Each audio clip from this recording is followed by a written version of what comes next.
Sunday का दिन और सुबह के 6:30 बजे। इस अलार्म को बंद नहीं किया जाता।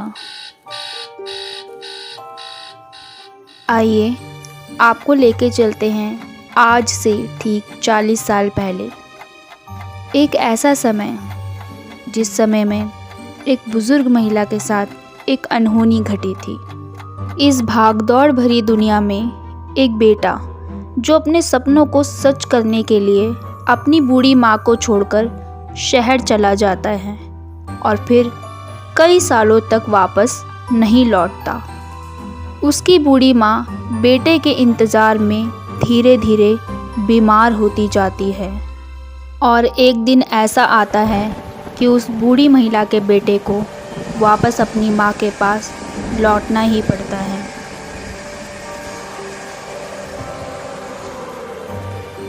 एक बूढ़ी माँ जो बरसों से अपने बेटे के वापस आने का इंतज़ार कर रही है, लेकिन उसका बेटा जब वापस नहीं आता है तो वो धीरे धीरे अपने बेटे के इंतज़ार में बीमार पड़ती गई और फिर एक दिन ऐसा आता है उस बीमारी ने उस बूढ़ी महिला की जान ले ली। दरअसल वो बूढ़ी महिला का कोई नहीं था सिवाय उसके बेटे के। उसका बेटा उससे कहता है, माँ मैं अपने सपनों को सच करके वापस ज़रूर आऊँगा, लेकिन उसका बेटा वापस नहीं आता और बूढ़ी औरत अकेले इस सुनसान घर में मर जाती है। और जब उसका बेटा आता है तो उसकी माँ के लाश के सिवा वहाँ उसे कुछ नहीं मिलता।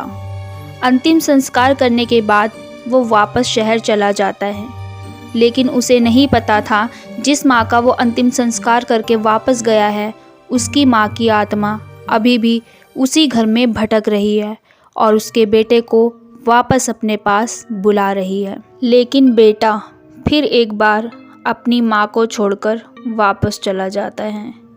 उसकी माँ की आत्मा आज भी उस घर में ज़ोर ज़ोर से चिल्लाती है, रोती है और बस इंतज़ार करती है कि एक दिन उसका बेटा ज़रूर आएगा। और इसी इंतज़ार में वो आत्मा आज भी भटक रही है।